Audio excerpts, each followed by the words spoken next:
Dear students, online class के माध्यम से हमने सोर्सेस ऑफ एनर्जी के बहुत से टॉपिक कवर की। अब इसमें जितनी टॉपिक बाकी है इस वीडियो में मैं कवर करूँगा, इसलिए बहुत ध्यान से इसको पढ़ना और समझने की कोशिश करना। देखो, उसमें जो बहुत से पोर्शन इसमें डिलीट हो चुके हैं, इसमें सोर्सेस ऑफ एनर्जी के मैक्सिमम टॉपिक डिलीट हो चुकी हैं, यानी बहुत ही कम टॉपिक बची हैं। इसमें सोलर एनर्जी भी डिलीट हो चुकी है, लेकिन सोलर एनर्जी डिवाइसेस को डिलीट नहीं किया है। तो सबसे पहले जानेंगे थोड़ा सा what is solar energy. The energy obtain from the sun is called solar energy, यानी कि ऐसी एनर्जी जो हमको सूरज से मिलती है उसको बोलते हैं सोलर एनर्जी। अब सोलर एनर्जी से रिलेटेड डिवाइसेस हैं, यानी कि the devices which is totally depends on the sunlight और solar energy is called solar energy devices. इस डिवाइसेस में आपकी पहली डिवाइसेस है सोलर कुकर। सोलर कुकर पढ़ने से पहले हम थोड़ा सा जानेंगे कि सोलर कांस्टेंट क्या होता है। देखो, सोलर कांस्टेंट का मतलब यही होता है, मैं ज़रा जूम कर दूँ। देखो, सोलर कांस्टेंट का ये मतलब होता है कि जो सूरज की रोशनी है एक पार्टिकुलर एरिया में, फॉर एग्ज़ाम्पल मैंने इतना बड़ा एरिया लिया 1 मीटर स्क्वायर का। देखो, ये एरिया ले लिया। इस 1 मीटर स्क्वायर के एरिया में सूरज की रोशनी अगर ऐसे पड़ रही है तो 1 सेकेंड में कितनी लाइट्स पड़ेंगी, यानी कितनी हीट एनर्जी एब्जॉर्ब करेगा, इसी को बोलते हैं सोलर कांस्टेंट। क्या बोलते हैं? Solar constant. यानी कि 1 मीटर स्क्वायर के एरिया में 1 सेकेंड में जितनी सोलर एनर्जी रिसीव होती है उसी को बोला जाता है solar constant. Solar constant definition है the amount of solar energy received per second by 1 metre square area near the earth space. और डिस्टेंस जो होती है उसको हमको थोड़ा सा एवरेज डिस्टेंस लेनी है, न बहुत ज़्यादा न, यानी मीडियम डिस्टेंस लेनी है, उसी को बोलते हैं सोलर कांस्टेंट। इसकी जो वैल्यू होती है 1.4 kilo joule energy per second, यानी 1 सेकेंड में, और उसके बाद per metre square, 1 square metre area के रेंज में 1 सेकेंड में जितनी एनर्जी हमको रिसीव होती है उसी को बोलते हैं सोलर कांस्टेंट। ओके, अब उसके बाद हम उस सोलर एनर्जी डिवाइसेस पढ़ेंगे, यानी कि ऐसी डिवाइसेस जो सोलर एनर्जी पर वर्क करती है उसी को बोलते हैं सोलर डिवाइस। इसकी पहली डिवाइस है सोलर कुकर। अब what is solar cooker? Solar cooker is a device, solar cooker is a device with the help of sunlight we make the food. यानी कि सोलर कुकर एक ऐसी डिवाइस होती है जिसमें हम सूरज की रोशनी को लेकर, उसकी रेस को लेकर हम खाना बना सकते हैं, यही होती है सोलर कुकर। अब उसके बाद इसका फिगर बनाने के लिए पूछता है, तो फिगर देखो बिल्कुल क्लियर दिख रहा है, फिगर को हम बना सकते हैं। फिगर को बनाने में क्या देखे हैं, एक हमारा बॉक्स होता है, उस बॉक्स में ये मिरर होता है। मिरर का मतलब होता है आईना, जो घरों के अंदर आईना होता है जिसमें आप अपने चेहरे को देखते हो, ये हमारा मिरर होता है। क्या होता है? ये हमारा एक।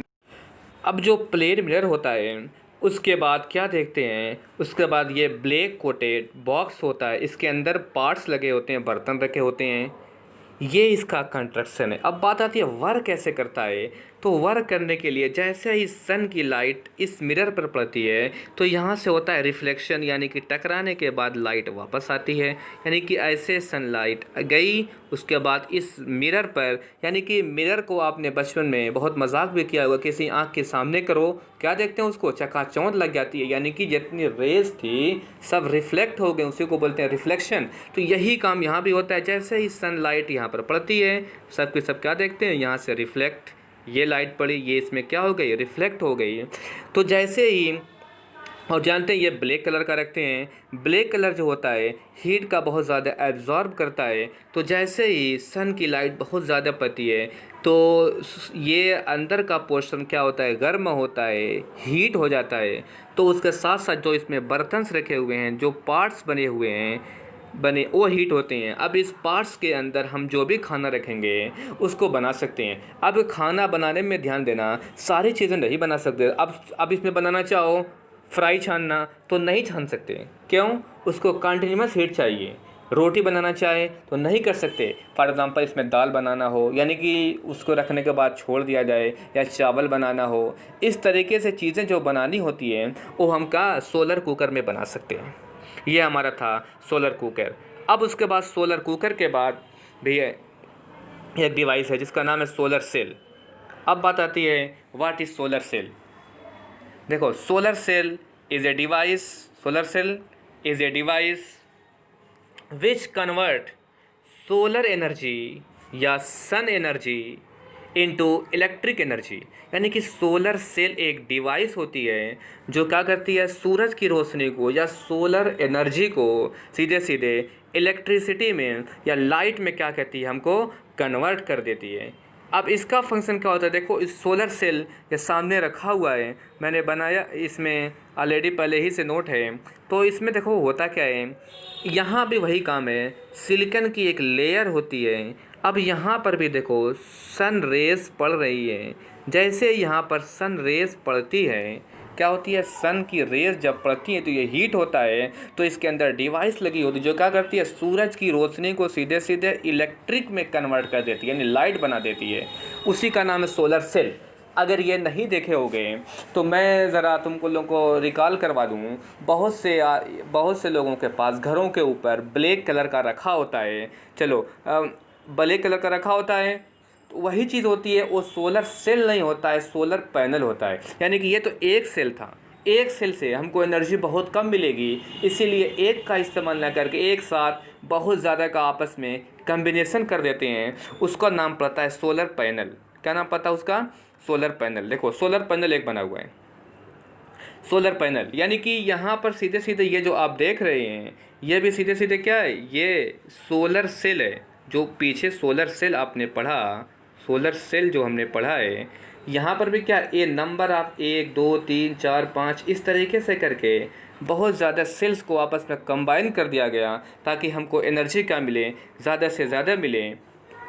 अब उसके बाद जैसे ही देखो यहाँ पर सन की रेस पड़ेगी, सन की रेस पड़ेगी, सन की रेस पड़ेगी, तो ये क्या करेगा, सोलर की एनर्जी को एब्जॉर्ब करेगा और किस में कन्वर्ट कर देगा, इलेक्ट्रिकल एनर्जी में, जो कि रोड्स के किनारे लगी होती है। यही होता है सोलर पैनल। सोलर सेल यानी कि solar cell is a device which convert solar energy into electrical energy. यानी कि एक सेल, अगर कई सेल को आपस में कंबाइन कर दिया जाएगा तो वही बन जाएगा सोलर पैनल। यानी कि सोलर सेल का यूज़ नहीं होता है अपने लाइफ में, बल्कि सोलर पैनल का यूज़ होता है। What is solar panel?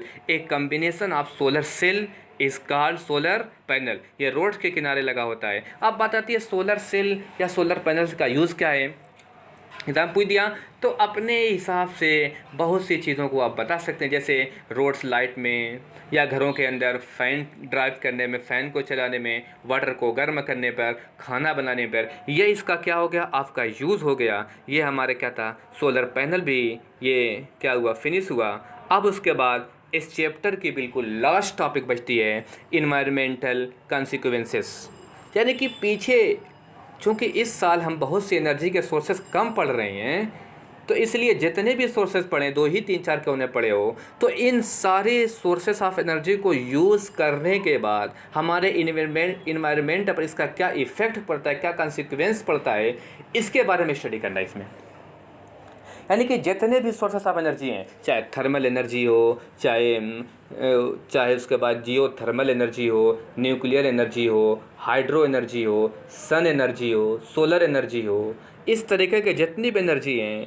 अब एनर्जी में कोल हो गया, पेट्रोलियम होगा, डीजल हो गया, जितने भी सोर्सेस ऑफ एनर्जी, इसको यूज़ करने पर हमारे इन्वायरमेंट पर, अपनी लाइफ पर क्या इफ़ेक्ट पड़ता है, इसी के बारे में स्टडी करनी है। यानी कि क्या हानियाँ हैं या क्या इफ़ेक्ट पड़ता है। अब इसमें अगर देखा जाए तो सबसे पहला पॉइंट है, देखो बर्निंग ऑफ फॉसिल फ्यूल्स। यानी कि फॉसिल फ्यूल्स जितने भी हैं, जब इसको बर्न करते हैं तो एयर का पॉल्यूशन होता है। फॉसिल फ्यूल, फॉर एग्जांपल लकड़ी को जला दिया तो उसके क्या होगा, स्मोक होगा, धुआं निकलेगा, हमारे इन्वायरमेंटल क्या होगा, पॉल्यूशन होगा। यानी कि जितने भी फॉसिल फ्यूल्स हैं, इसको जब हम बर्न करते हैं क्या होता है, हमारा एयर पॉल्यूशन होता है।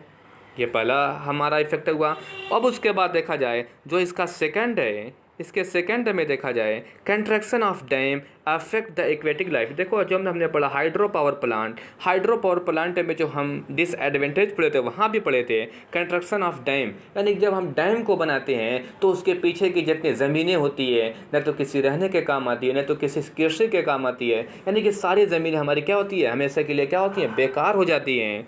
तो ये हमारा इन्वायरमेंटल इफेक्ट हुआ, वहाँ की जो एक्वेटिक लाइफ होती है वो बेकार हो जाती है, काफ़ी प्रॉब्लम हो जाती है। ये दूसरा इफेक्ट हुआ। ऐसे ही देखा जाए जो तीसरा इफेक्ट है using would as fuel cause deforestation, यानी कि जब बार बार हम लकड़ी का इस्तेमाल करेंगे खाना बनाने में या दूसरे कामों में तो क्या होगा डिफॉरेस्टेशन होगा, यानी कि जंगलों का कटाव होगा। इससे क्या होगा हमारा जो इन्वायरमेंटल में CO2 की क्वांटिटी इंक्रीज़ होगी, तो जो हाट होगी यानी गर्मी जो होगी वो भी ज़्यादा हो जाएगी, यानी कि वक्त से बारिश नहीं होगी, बाढ़ें आएंगी। ये हमारा डिफेक्ट हुआ।